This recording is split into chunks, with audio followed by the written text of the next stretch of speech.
پاکستان کا مطلب کیا؟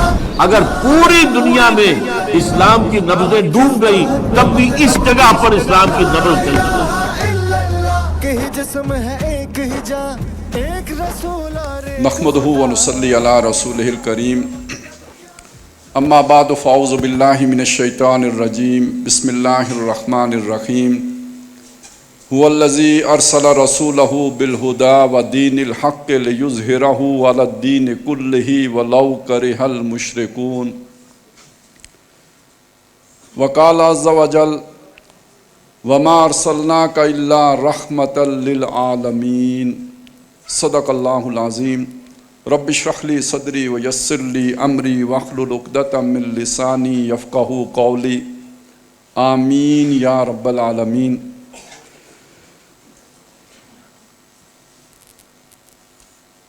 ملک کے دور دراز علاقوں سے یہ پرصعوبت سفر کر کے یہاں پہنچنے والے ساتھیوں کو میں تہہ دل سے سلام پیش کرتا ہوں۔ السلام علیکم ورحمۃ اللہ وبرکاتہ۔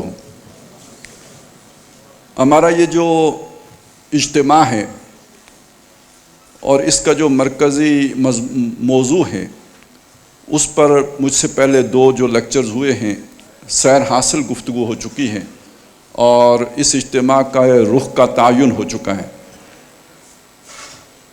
گویا اس وقت ہم جو بات کر رہے ہیں وہ عالمی تناظر میں کر رہے ہیں، اگرچہ کہ ہم ایک خطے کی بات کر رہے ہیں لیکن چونکہ دنیا اب گلوبل ویلیج کی صورت اختیار کر چکی ہے، اگرچہ کہ گلوبل آرڈر ابھی نہیں آیا یا ظاہراً کم از کم نہیں آیا،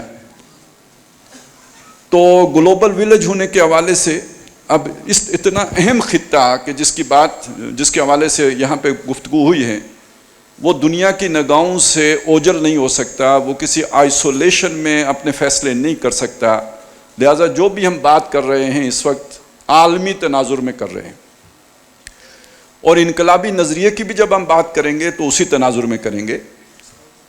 اور اس بات کو سمجھ لیجئے، بہت اہم بات ہے کہ پچھلی صدی میں یعنی جسے ہم 20ویں صدی کہتے ہیں اس میں جو نیشن سٹیٹس کا تصور سامنے آیا تھا یہ گلوبل ویلیج کی ضروریات سے ہم آہنگ نہیں ہے، کیونکہ گلوبل ویلیج کا مطلب کیا ہے کہ دنیا گاؤں کی مانند سکڑ چکی ہے، فاصلے مٹ چکے ہیں، لوگ آپس میں یعنی معاشی طور پر بھی یعنی سماجی طور پر بھی سیاسی طور پر بھی ایک دوسرے کے ساتھ اس طرح رابطے میں ہیں جیسے پہلے گاؤں میں لوگ ہوتے تھے، اس طرح کمیونیکیشن ہوتی ہے، اس طرح جو ہے وہ خرید و فروخت ہوتی ہے، اس طرح معاشی ایکٹیویٹی ہوتی ہے جیسے پہلے گاؤں میں ہوتی تھی۔ یہ گلوبل ویلیج کا مطلب ہے۔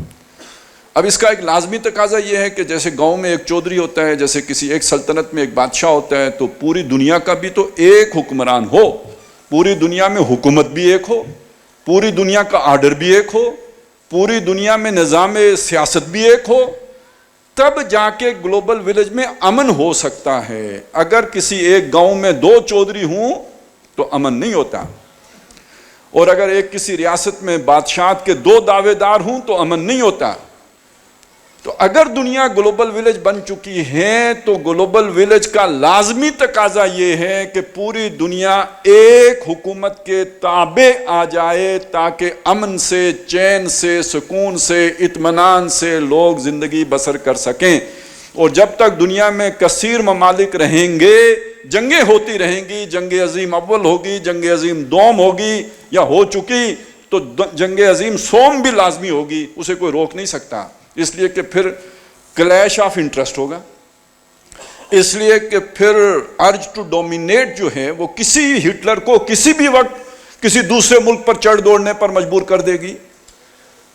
اور یہ جو نیشن سٹیٹس کا تصور ہے کہ میں گورا، ہماری علیحدہ ریاست، میں جو ہے وہ فلانی بولی بولنے والا، لنگوسٹک بنیاد پر ہماری علیحدہ حکومت، تو جو آج تک دنیا چلی آ رہی ہے جس اصول پر، جس سیاسی اصول پر قومیں بنتی رہی ہیں، اب وہ اصول دنیا کے لیے یوں سمجھ لیجئے کہ وہ اب اس کا کوئی مزید مفاد باقی نہیں بچا ہے، اب فائدے مند نہیں رہا ہے، مفید نہیں رہا ہے۔ اور انقلابی نظریے کی وہیں پہ ضرورت پیش آتی ہے کہ جب جو چلتا ہوا آرڈر ہے وہ فیل ہو چکا ہو، وہ ناکام ہو چکا ہو، وہ ضرورتیں پوری نہ کر رہا ہو، تو پھر وہاں پر ایک نیا نظریہ، ایک نیا فلسفہ، ایک نیا سیاسی سماجی معاشی انتظام، ایک نیا سوشل کانٹریکٹ اس کی ضرورت پیش آتی ہے، اور یہ ضرورت پوری کرتا ہے ایک نیا نظریہ، اور اس نظریے کو جو ایک نئے سوشل کانٹریکٹ کی بنیاد رکھتا ہے، اس نظریے کو ہم انقلابی نظریہ کہتے ہیں۔ یہ نیا ہونا چاہیے، پرانا نہیں ہوتا، اور اگر پرانا ہو تو اسے نئے تقاضوں کے ساتھ ہم آہنگ ہونا چاہیے۔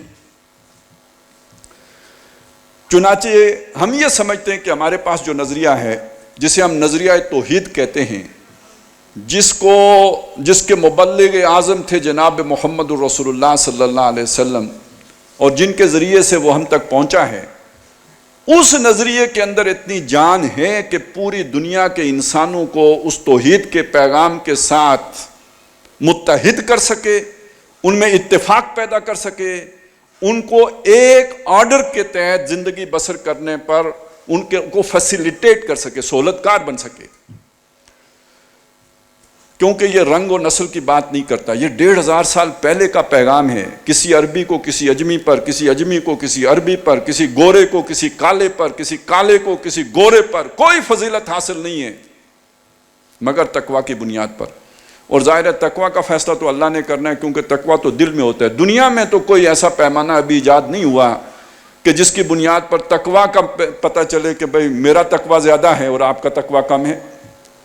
شکل و صورت سے تقوی کا نہیں پتہ چلتا، التقوی ہاں ہونا، فرمایا گیا تقوی دل میں ہوتا ہے۔ تو جب دل میں ہوتا ہے تو پھر علیم بذات صدور جانتا ہے، تو عزت تو پھر وہاں جا کے ملے گی نا۔ کسی کو جنت ملے گی تو عزت مل گئی، اور کوئی ذلیل ہوگا تو دوزخ میں گرے گا۔ تو تقوی کی بنیاد پر تو یہ ہو سکتا ہے۔ اور دوسرا کہ جو بھی نظام بنے گا اس میں جو آپ کو لگے کہ زیادہ متقی ہے، اس کو لوگ ووٹ کریں، اس کو لوگ جو ہے اس کو جو ہے اس کے بارے میں لوگوں کو کہیں کہ ٹھیک ہے اس کو بناتے ہیں، یہ زیادہ متقی، یہ تو ہو سکتا ہے۔ لیکن تقوی کی بنیاد پر یہ نہیں ہو سکتا کہ میرے حقوق اور آپ کے حقوق اور۔ تقوی کی بنیاد پر یہ نہیں ہو سکتا کہ ایک جو ہے وہ فرد فاسق فاجر ہے اور اس کا بھائی متقی ہے، تو باپ کے مرنے پر متقی کو تو ملے باپ کی جائیداد کا آدھا حصہ، اور جو فاسق و فاجر ہے اس کو ملے کچھ بھی نہ۔ یہ اسلام کا قانون نہیں ہے، بلکہ اصل بات یہ ہے کہ یہاں اصل بات انسانوں کے درمیان برابری کی ہے، اس بنیاد پر کہ سب کا خالق ایک ہے، اللہ تعالیٰ۔ ایسا نہیں ہے کہ کوئی سر سے پیدا ہوا اور کوئی پاؤں سے پیدا ہوا ہو، اس لیے کوئی شودر ہو اور کوئی برہمن ہو، ایسا نہیں ہے۔ سب کا پیدا کرنے والا اللہ ہے، لہٰذا سب آپس میں بھائی بھائی ہیں۔ کونوا عباد اللہ اخوانا، آپس میں بھائی بھائی بن جاؤ۔ اور سب کا جو والدین ہیں وہ آدم اور حوا ہیں، کوئی اعلیٰ اور ارفع ہو ہی نہیں سکتا، سب برابر ہیں۔ یہ اسلام نے بہت پہلے بتا دیا تھا، اور یہ وہ شے ہے کہ جو عالمی نظام کی بنیاد بن سکتی ہے کہ گورا، کالا، عربی، اجمی سب برابر ہیں، نہ زبان کی بنیاد پر، نہ رنگ کی بنیاد پر، نہ نسل کی بنیاد پر اونچ نیچ کا کوئی تصور قائم ہی نہیں ہو سکتا۔ اب مجھے بتائیے دنیا میں کون سی فلسفی ہے جو یہ بنیاد فراہم کرتی ہو سوائے اسلام کے؟ اگلی بات سنیے، وہ عدل کہ جس کو قائم کرنے کے لیے انقلاب فرانس آیا تھا، اس عدل کی ناکامی، اس ماڈل کی ناکامی تھی جس کے نتیجے میں کمیونزم کا انقلاب آیا، اور ابھی وہ مسلط کیا ہوا ہے ڈنڈے کے زور پر، نہیں تو وہ سرمایہ داروں کی آمریت لوگ اب پہچان چکے ہیں۔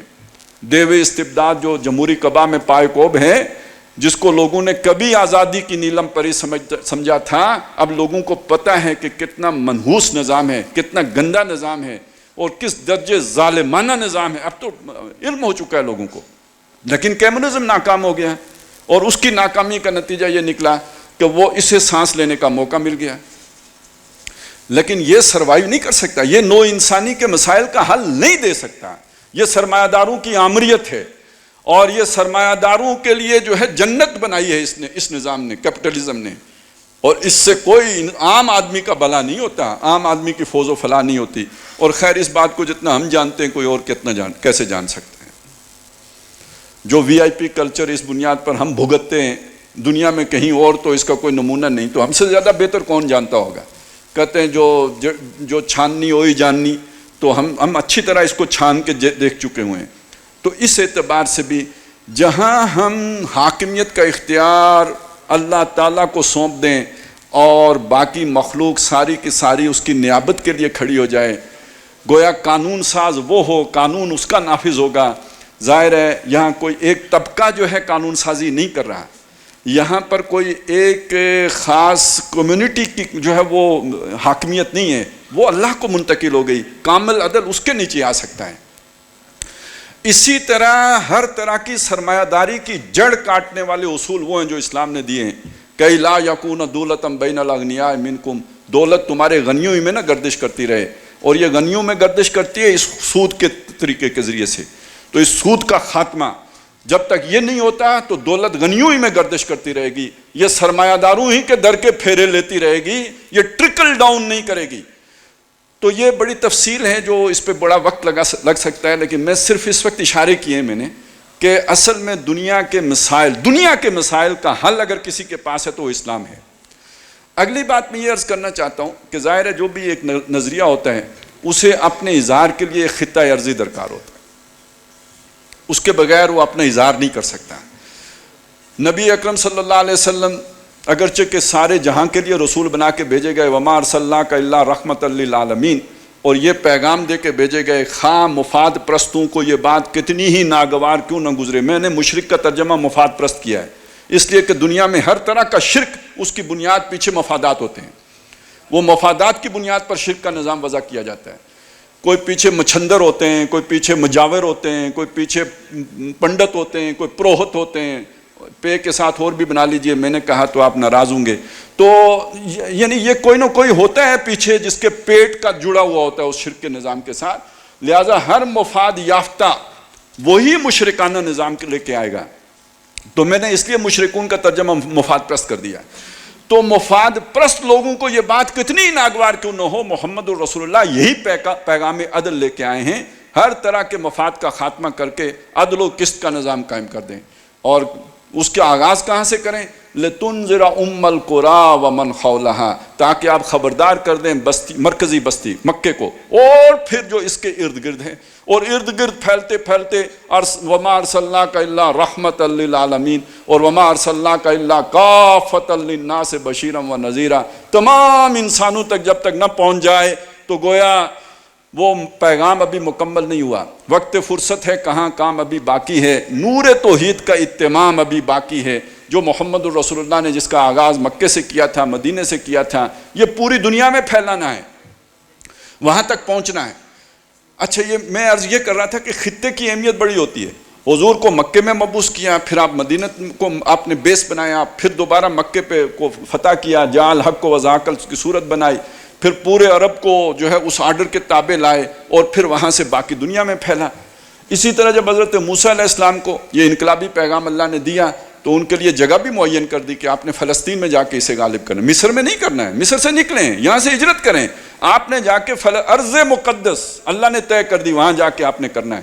اور محمد الرسول اللہ کے لیے پوری زمین کو ارض مقدس بنا دیا کہ آپ نے صرف مکے اور مدینے میں نہیں کرنا، پورے عالم میں کرنا ہے، 4 دانگے عالم میں کرنا ہے. اور یہ قیامت سے پہلے کل روئے ارضی پر یہ ہونا ہے، اس کی خبریں دی ہیں محمد الرسول اللہ نے صلی اللہ علیہ وسلم.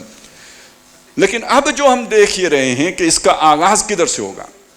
دیکھیے حدیثوں میں خبریں ہیں، یقیناً وہی سرزمین جہاں سے محمد رسول اللہ صلی اللہ علیہ وسلم نے اس کا آغاز کیا تھا، دوبارہ اسی وہ جو ابھی کہا تھا نا، پھر جبیں خاک حرم سے آشنا ہو جائے گی، تو پھر اسی خاک حرم سے وہ جبینیں آشنا ہو جائیں گی.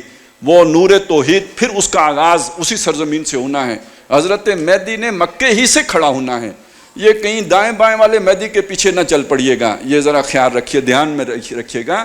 جو اصلی والا مہدی ہوگا 2 نمبر مہدی نہیں ہوگا، 1 نمبر جو مہدی ہوگا اس کا ظہور مکے سے ہوگا. اور جو ادھر ادھر لاہور سے نکل کھڑا ہو یہ 2 نمبر مہدی ہوگا.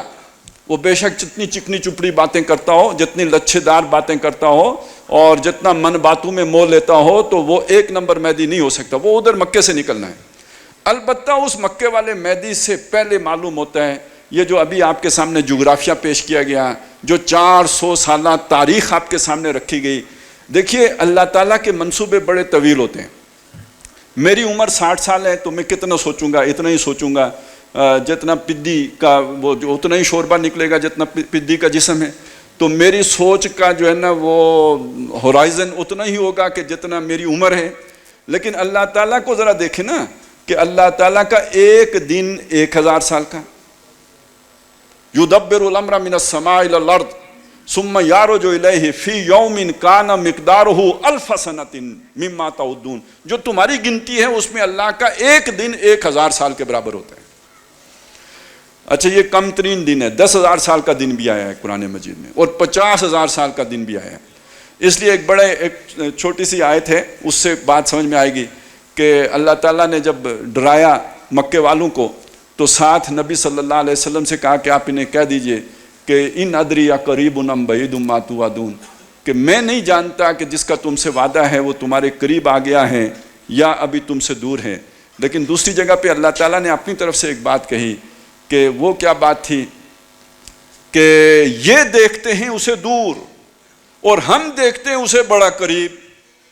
مثلا میں اگر ایک بات کہوں کہ بھئی یہ کام آج سے 100 سال بعد ہوگا, ہم سب اسے بہت دور 100 سال بعد ہوگا, یعنی 100 سال بعد ہم میں سے کون ہوگا؟ کوئی نہیں ہوگا, تو بہت دور کی بات ہو گئی. وہ جس کا ایک دن 1000 سال کا ہے اس کے لیے 100 سال کتنا ہوگا؟ 1 گھنٹے کے برابر ہے. لہذا ہم اسے قریب دیکھتے ہیں, نراہو قریباً, اور یہ اسے دیکھ رہے ہیں بعیدہ, بہت دور دیکھ رہے ہیں. تو اس طرح سمجھ لیجئے کہ یہ جو اللہ تعالیٰ نے یہ جو ہمیں 400 سال تو بہت بڑے لگ رہے ہیں مجدد الف ثانی سے لے کے آج تک, لیکن یہ جو اللہ کا منصوبہ ہے اس کے اعتبار سے دیکھیں تو یہ 400 سال کیا ہے, 3 گھنٹے ہیں, 2.5 گھنٹے ہیں بس. اللہ کے منصوبے میں تو اتنی سی بھی وقت نہیں ہے ان کی. اور اب یہاں پہ یہ بات نوٹ کیجئے کہ جو اللہ کے دین کے دشمن ہیں وہ سازشیں بھی کرتے ہیں, وہ پلاننگیں بھی کرتے ہیں, وہ منصوبے بھی بناتے ہیں. قرآن کہتا ہے یہ, یعنی آج کل اس چیز کو مذاق بنا دیا گیا ہے. کوئی ایسی بات کریں سازش تو لوگ مطلب زیر لب کو تو کم از کم ضرور ہی مسکرا اٹھتے ہیں. اگر آپ کی عزت کا لحاظ کر کے آپ کے سامنے کوئی نہ بھی ہنسے تو زیر لب ضرور مسکراتا ہے کہ یہ دیکھیں یار مولوی یہ سازشوں کی بات کرتا ہے. حالانکہ قرآن کہتا ہے یریدون لیطفئوا نور اللہ بافواہہم, وہ ارادہ رکھتے ہیں کہ اللہ کے نور کو اپنی منہ کے پھونکوں سے بجھا دیں. واللہ متم نورہ ولو کرہ الکافرون, اللہ اپنے نور کو پورا کر کے چھوڑے گا خواہ ان کافروں کو یہ بات ناپسند ہی کیوں نہ ہو. پھر اللہ کہتے ہیں کہ وہ وَمَكَرُوا وَمَكَرَ اللَّهُ, انہوں نے مکر کیا, تدبیر کی, سازش کی, خفیہ منصوبے بنائے. اللہ نے بھی ایک لطیف منصوبہ بنایا. واللہ خیر الماکرین, اور اللہ تو سب سے بہترین منصوبہ ساز ہے, اللہ سب سے بہترین تدبیر کرنے والا ہے. اللہ کی تدبیر تو ایسی ہے کہ ان کی ساری تدبیریں اللہ کی تدبیر میں سمو جاتی ہیں, اس کے اندر جو ہے وہ آ جاتی ہیں.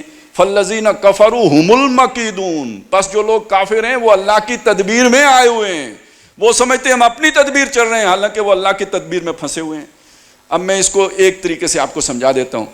یہاں کہا یعنی جس خطے کا ذکر کیا نا, اس میں پاکستان ایک ملک ہے, اور پاکستان وہ ملک ہے جو بنا لا الہ الا اللہ کی بنیاد پر ہے.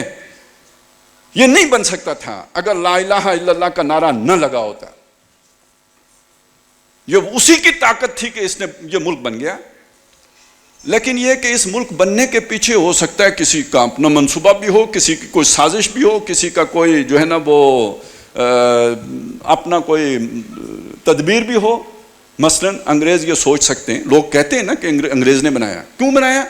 اس لیے بنایا انگریزوں نے کہ جو رشیا سے خطرہ تھا, کمیونزم کا خطرہ تھا, جو ایک نظریاتی خطرہ تھا, اس کو روکنے کے لیے ایک نظریاتی ریاست چاہیے تھی, بفر سٹیٹ چاہیے تھی, اس لیے بنایا.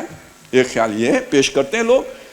کچھ لوگ یہ خیال پیش کرتے ہیں کہ یہ ہندو بھی کہتے تھے ان سے جان چھوٹے مسلمان, یہ تنگ کریں گے ہمیں, لہٰذا جو ایکسٹریمسٹ ہندو تھے نہرو جیسے, انہوں نے کہا دفعہ بلا ان کو بنانے دو. اچھا چلیں, ایک خیال یہ بھی ہے کہ نوابوں کا خیال یہ تھا کہ اگر ہندوستان میں رہے تو ہماری جاگیریں چھن جائیں گی, علیحدہ ملک بناتے ہیں تو اس میں ہم عیاشی مزے کریں گے, جاگیریں برقرار رہیں گی, ہمارا ملک ہوگا. کچھ لوگ کہتے ہیں جھوٹے نبی کا بھی خیال یہ تھا کہ چلیں اپنا ایک ملک بنا لیتے ہیں. ابھی پچھلے دنوں ایک صاحب ملے کہ وہ کہہ رہے تھے یہ اقبال کا خواب نہیں تھا, یہ اس کا خواب تھا اصل میں. خیر چلیں اس کی طرف میں آخر میں آؤں گا. تو میں یہ کہتا ہوں یہ سب لوگوں کی اپنی اپنی تدبیریں ہو سکتی ہیں نا, اصل سب سے بالاتر تدبیر کس کی ہے؟ فالذین کفروا هم المکیدون. یہ سب اللہ کی تدبیر میں آئے ہیں. اب آپ سمجھ لیجئے کہ اگر اللہ کا منصوبہ یہ ہے، اور یقیناً ہے کہ کل روئے ارضی پر اللہ کا دین غالب ہونا ہے، جو نو انسانی کی ضرورت ہے. میں نے کہا گلوبل آرڈر قائم نہیں ہو سکتا، دنیا میں امن آ نہیں سکتا، دنیا سکون سے رہ نہیں سکتی جب تک کہ اسلام غالب نہیں ہوتا، کیونکہ یہی دین فطرت ہے اور یہی گلوبل ویلیج کے لیے فٹسٹ ہے، اور کوئی نظام چل ہی نہیں سکتا. تو اگر وہ تدبیریں کر رہے ہیں، سازشیں کر رہے ہیں، تو کیا وہ اللہ تعالیٰ کو ناکام کر سکتے ہیں؟ اللہ کا اگر کوئی منصوبہ ہو تو جب اللہ کا منصوبہ چلتا ہے تو کوئی فرعون موسیٰ کو اپنے گھر میں پالتا ہے.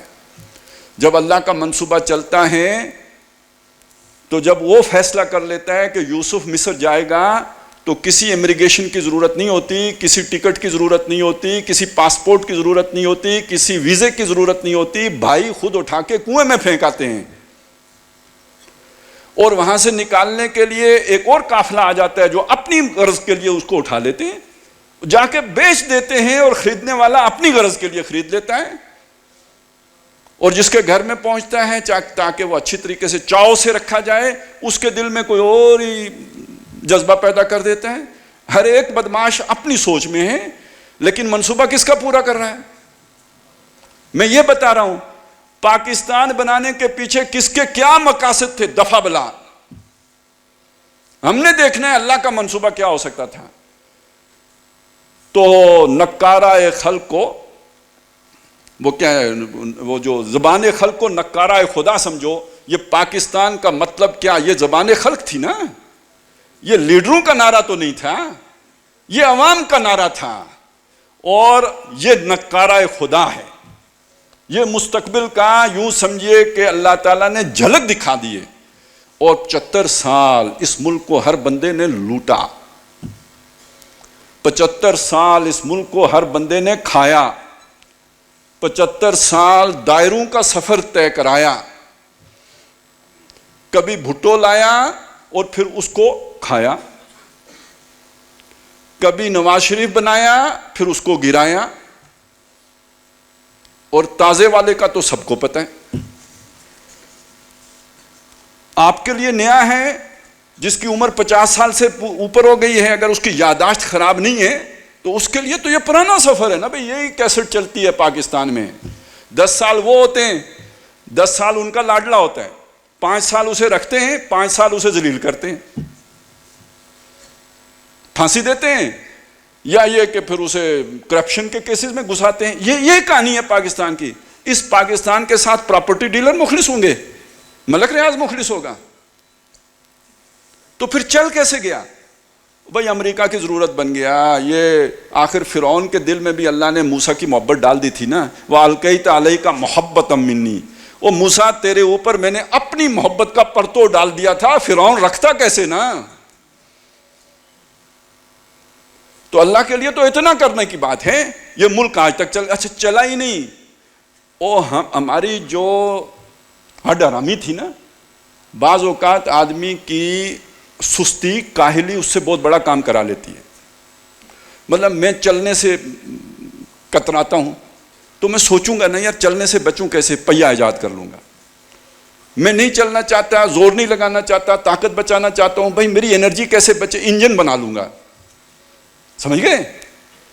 تو ہم نہیں لڑنا چاہتے. یار انڈیا سے کون لڑے، مارتے ہیں، ایٹم بم بنا لیتے ہیں. نہیں سمجھے؟ وہ کوئی ہم نے اچھی نیت سے نہیں بنایا،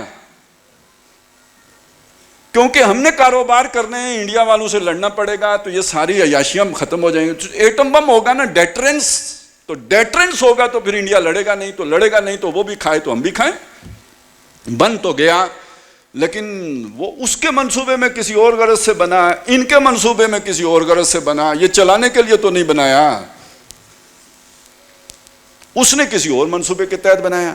تو اب اس خطے میں آپ 2 چیزیں اور جمع کر لیں. یہ جو آپ نے تاریخ بھی پڑھی اور جغرافیہ بھی دیکھا، وہ نظریہ جو ہم نے زندہ کیا تھا 2 قومی نظریے کی صورت میں، اور اس کے ساتھ ایٹمی طاقت.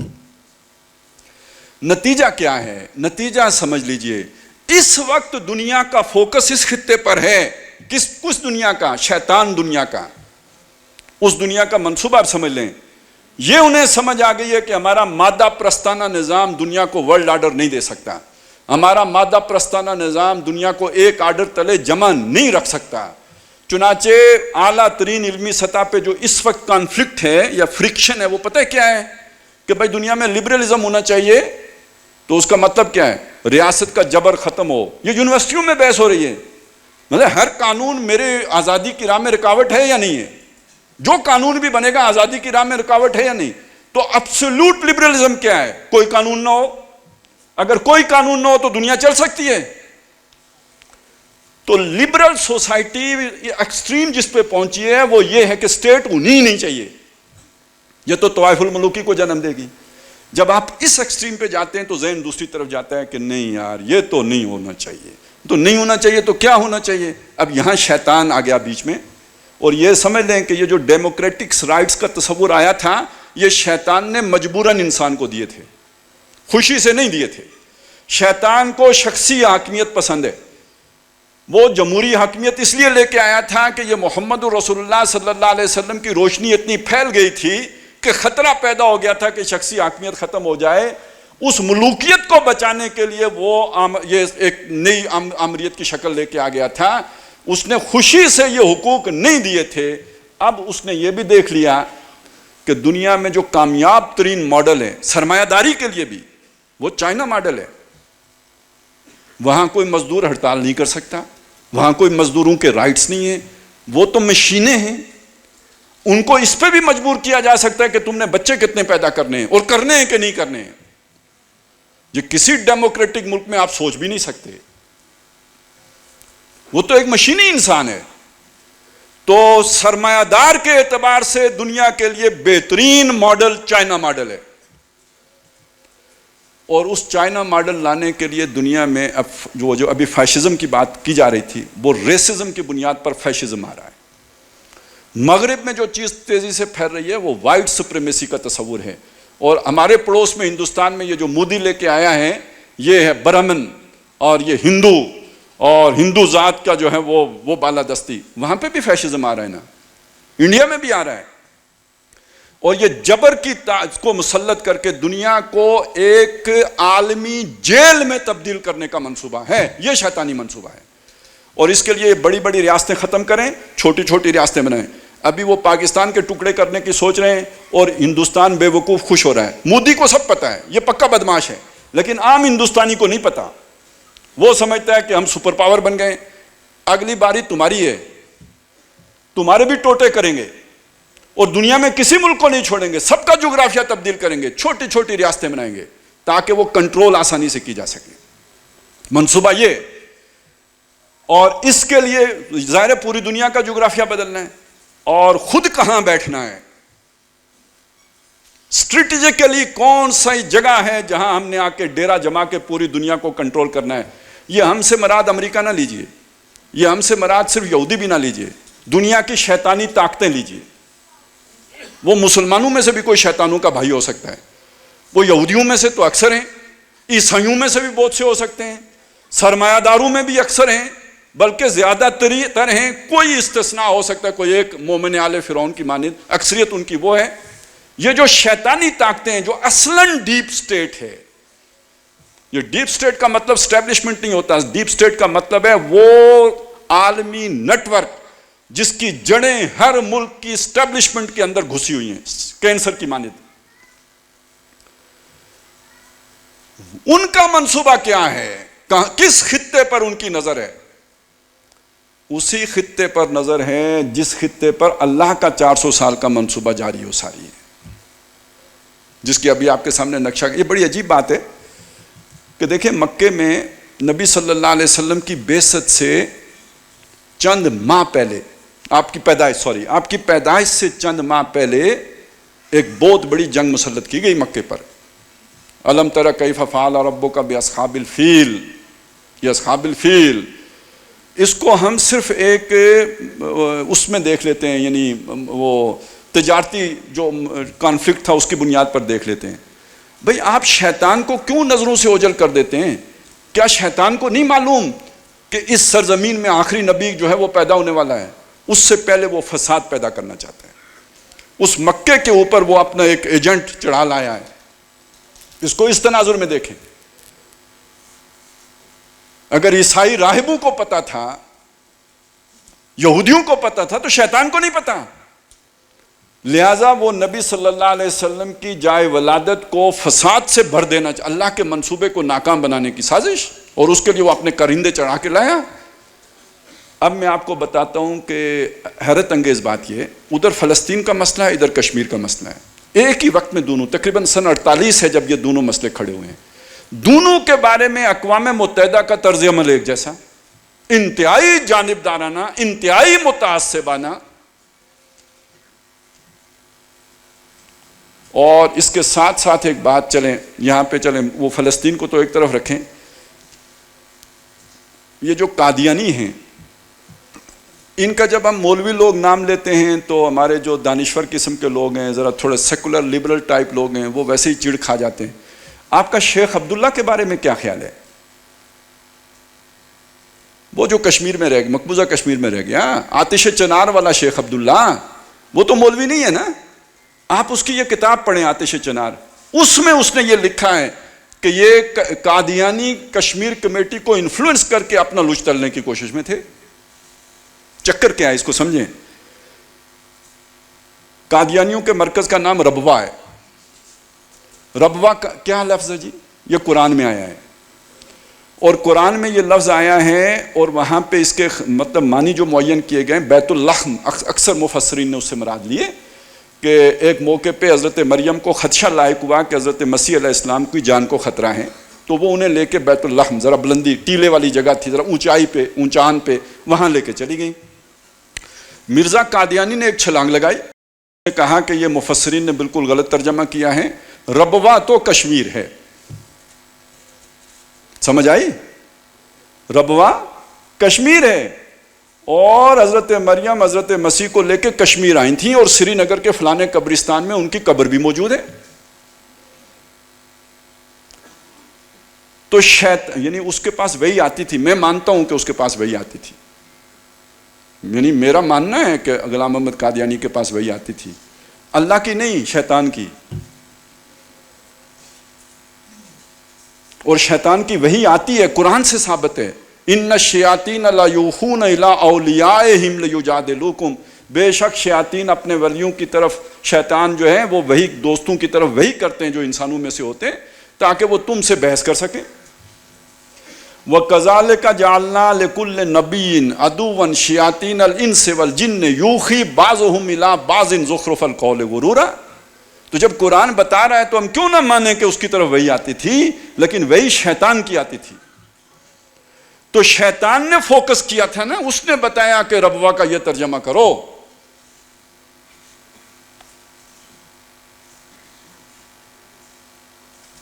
کچھ کہنا چاہ رہا تھا لیکن چلیں ابھی اتنا ہی رہنے دیں کہ ہمارے جو بھی انفلوئنشل لوگ ہیں نا، ان کو کشمیر کے ساتھ زیادہ محبت کا سبب کشمیر کا مسلمانوں کی شہرگ ہونے سے نہیں ہے، بلکہ قادیانی کے اس روحانی رشتے کی وجہ سے ہے. اتنا بس اتنا ہی سمجھ لیجئے، اس سے زیادہ میں کچھ نہیں کر سکتا، تو کیونکہ اور بھی باتیں کرنی ہیں.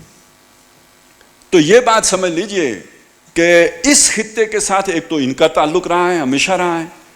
اور شورش کاشمیری نے بہت پہلے ایک کتاب لکھ دی تھی کہ جس میں اس نے ایک اجمی اسرائیل کا تصور پیش کیا. ایک اسرائیل وہ ہے، دیکھیے میں نے فلسطین کے ساتھ جوڑا تھا نا، تو وہ ایک اسرائیل وہ ہے، ایک اسرائیل اجمی اسرائیل بننے کے چکر میں ہیں. اور اس میں صرف کشمیر نہیں ہے، اس میں پنجاب بھی شامل ہے، اور صرف مشرقی پنجاب، مغربی پنجاب نہیں ہے، مشرقی پنجاب بھی شامل ہے. رنجیت سنگھ کی ریاست کا جو ہے احیاء کرنا، اور رنجیت سنگھ کی آخر کیوں اس کا مجسمہ لا کے لگایا گیا نا وہ لاہور شاہی قلعہ میں، کیوں لگایا؟ کوئی تو بات ہے نا، کوئی پیچھے کہانی ہے نا. یہ ہمارے ایک بہت بڑے خلافت کے چیمپئن، جب وہ خود بیوروکریٹ تھے تو وہ جب وہ کیا ہے وہ مندر جو ہیں ان کی تزئین و آرائش کا کام کرتے رہے ساری زندگی. تو یہ بت سارے وہی پال پال کے پوس کے جوان کرتے رہے، خوبصورت بنا تزئین و آرائش کرتے رہے. اب ہمیں خلافت کا سبق پڑھانے آ گئے. تو لیکن یہ سارا چلتا ہے، لیکن اصل بات جو سمجھنے کی ہے وہ یہ ہے کہ ایک تو ان کی نظر ہے. اچھا ان کے کنیکشن کدھر ہیں؟ جب شیطانوں کے جہاں جہاں کنیکشن ہے وہاں ان کے بھی تو کنیکشن ہوں گے نا. تو ویسے اسی لیے وہ جیسے فرعون کے پاس موسیٰ علیہ السلام محفوظ تھے, ہمارا ایٹم بم بھی ایسے ہی محفوظ ہاتھوں میں ہے. ٹھیک ہے نا, جب امریکہ کہتا ہے کہ پاکستان کا ایٹم بم محفوظ ہاتھوں میں, تو سمجھ آئی. تو بہرحال اللہ حفاظت کرنے کے لیے کوئی بھی ہاتھ استعمال کر سکتا ہے, شیطان کے ہاتھ بھی استعمال کر سکتے ہیں. اللہ شیطان سے کام نہیں لے سکتا, لے سکتا ہے, تو شیطانوں کے چیلوں سے بھی لے سکتا ہے. اللہ کے لیے چندان دشوار نہیں ہے. اب آگے چلیں. امریکی منصوبہ 90 کی دہائی میں, وہ جو ابھی پچھلے دنوں ایک خاتون آئی ہوئی تھی پاکستان, رابن رافیل, یہ اس وقت جنوبی ایشیا کے امور کی جو ہے نا وہ ذمہ دار تھی, اور انہوں نے منصوبہ بنایا تھا کہ یہ جو کشمیر ہے اس کو خود مختار بنایا جائے, اور یہ جو روف آف دا ورلڈ ہے یہاں آ کے امریکہ ڈیرے جمائے, اور اس پورے یعنی کنٹینمنٹ آف چائنا بھی, اور کیا ہندوستان کیا پاکستان, اس سب کو مینیج کرنا. یہ سارا یہ جو ابھی آپ نے جغرافیہ دیکھا, یہ وادی سندھ و ہند اور یہ جو دور آگے جو ماورا النہر تک, اس سارے علاقے کو کنٹرول کرنا آسان ہو جائے گا یہاں بیٹھیں گے. یہ منصوبہ باوجود ناکام ہو گیا. سننے میں یہ آیا ہے, واللہ عالم, ہمارے پاس زیادہ سورسز نہیں ہیں, کہ یہ انڈیا پاکستان نے جوائنٹلی اس کو ناکام کیا. اس وقت کچھ جان تھی, ادھر بھی تھی ادھر بھی تھی, ہو گیا, ناکام ہو گیا. پھر انہوں نے دوسرا پلان بنایا 9/11 کرا کے. ڈیپ سٹیٹ نے 9/11 کرایا, امریکہ نے نہیں کرایا, امریکی ایڈمنسٹریشن نہیں کرایا, ڈیپ سٹیٹ نے کرایا, اور وہ افغانستان کو نشانہ بنایا. کہتے تو یہ ہیں کہ وہ ٹھکانہ تھا اور بہانہ تھا, اور ٹھکانہ وہاں تھا اور نشانہ پاکستانی تھا, تب بھی نشانہ پاکستان تھا, اسی لیے اف پاک تھا نا. اور 2002 میں ان کے جرنیل نے کہہ دیا تھا کہ پاکستان اور سعودی عرب جو ہیں وہ کوئی عراق اور افغانستان نہیں ہیں کہ ہم ان پر فوجیں لے کے چڑھ جوڑیں, ان پر ہم نے اور طریقے سے ان کا کام تمام کرنا ہے. تو منصوبہ تو ان کا دونوں ملکوں کا تھا. وہ اللہ نے کیا, 20 سال کے بعد وہ ناکامی سے دوچار ہو گیا. اس کے بعد آگے چلیے. اب آ کے پھر یہ جو انڈیا نے کام کیا ہے نا, یہ اس مسئلے کو اٹھانے کے لیے مودی جو ہے یہ ایجنٹ ہے پکا. جیسے ہمارے والے ایجنٹ ہوتے ہیں ایسے مودی ایجنٹ ہے, اور اس نے یہ کام کر کے بین الاقوامی طاقتوں کے لیے رستہ کھولا ہے. ابھی حالات خراب ہوں گے اور آگے بڑھیں گے, اگرچہ کہ بظاہر یہ لگ رہا ہے کہ ابھی تو بڑے امن ہے اور ٹورزم کی ڈیولپمنٹ ہو رہی ہے, لیکن یہ بعد میں ایک جیسے میچ فکس ہوتا تھا نا کرکٹ میں, تو جنگ بھی تو فکس ہو سکتی ہے نا. ایک لمیٹڈ جنگ کر کے دنیا کے 2 ایٹمی ملک لڑ پڑے ہیں, دنیا کا امن خطرے میں ہے, دوڑو دوڑو, بھاگو بھاگو, پہنچو پہنچو. اور اس کے نتیجے میں خود مختار کشمیر, کہنے کو خود مختار لیکن حقیقت میں اس کے اوپر قبضہ کر کے رکھنا, اور اس کے ذریعے سے پورے خطے کو کنٹرول میں رکھنا کہ ہو نہ جائے آشکارا شر پیغمبر کہیں. وہ جو خطرہ ہے اس کو روکنا, نپ دا ایول ان دا بڈ. اس کے لیے پورے خطے میں بھونچال لایا گیا, افغانستان سے لے کے کشمیر تک, اور پاکستان کو مسلسل اس زلزلے کی زد میں رکھا جا رہا ہے. یہ اگر آپ نے اکنامک ہٹمین والی وہ ساری فلسفی پڑھی ہو تو آپ کو پتہ ہونا چاہیے کہ معاشی بدحالی کب ہوتی ہے اور کیوں ہوتی ہے اور کیسے ہوتی ہے. گلوبل ویلیج میں کیوں کوئی ملک اس طرح کی صورتحال سے دوچار ہو جاتا ہے. یہ IMF کیا چیز ہے, ورلڈ بینک کیا چیزیں, یہ نئی جنگ کے ہتھیار ہیں. یہ ادارے نہیں ہیں, یہ نئی جنگ کے ہتھیار ہیں. ان کے ذریعے سے ملکوں کی معیشت کا جنازہ نکالا جاتا ہے, جیسے ہمارا نکالا گیا. اور آپ کو اس وقت جو ہے نا یہ کھیل دکھایا جا رہا ہے, audio leak, video leak, part 1 part 2 آ رہا ہے, جا رہا ہے, دھرنا ہو رہا ہے, دھرنا گزر گیا ہے, الیکشن ابھی ہوں گے, الیکشن کبھی ہوں گے. یہ سب یہ جو ہے نا آپ کو اس طرف لگانا ہے.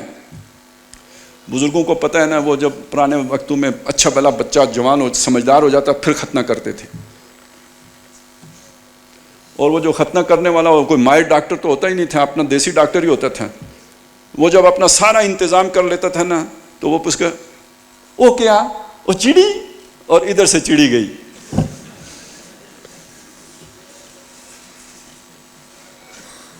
یہ ساری چڑیاں دکھائی جا رہی ہیں آپ کو,